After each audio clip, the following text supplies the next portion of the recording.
સાવરકુંડલામાં વસ્તી ગણતરીની તાલીમને લઈ શિક્ષકોમાં જોવા મળી રહ્યો છે રોષ। તાલીમમાં વ્યવસ્થાનો અભાવ હોવાનો શિક્ષકોએ આરોપ લગાવ્યો।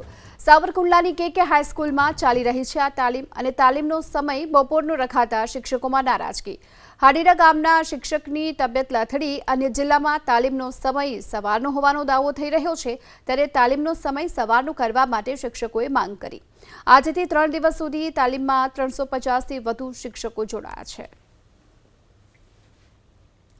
આજ રોજ વસ્તી ગણતરી તાલીમ અંતર્ગત તાલીમ શરૂ થઈ હતી। ત્યારબાદ જમવામાં અને થોડાક હવા ઉજાસના પ્રશ્નોને કારણે શિક્ષકો દ્વારા ફોન કરી બોલવામાં આવેલ, જેમાં એક બેન થોડાક બેભાન જેવા થઈ ગયેલા હતા। તાપમાન ઊંચું હોવાથી જમવામાં થોડીક અવ્યવસ્થા હતી।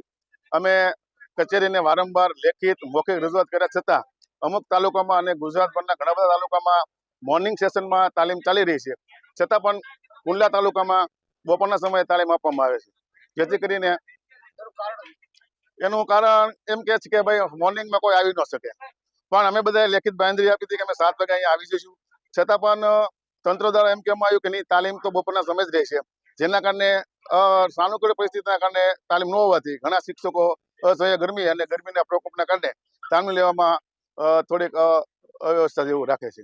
વસ્તી ગણતરીમાં લગભગ 350 જેટલા શિક્ષકો છે। નગરપાલિકાની જ્યારે તાલીમ હતી ત્યારે સુંદર મજાનું આયોજન હતું, જમવામાંથી માંડી વ્યવસ્થામાં કુલર ગોઠવ્યા હતા, પણ જ્યારથી મામલતદાર સાહેબ કચેરીની જે અમારી બીજી ફેઝની તાલીમ છે એમાં થોડીક વ્યવસ્થા સર્જાતા આ પ્રશ્ન બનેલ છે।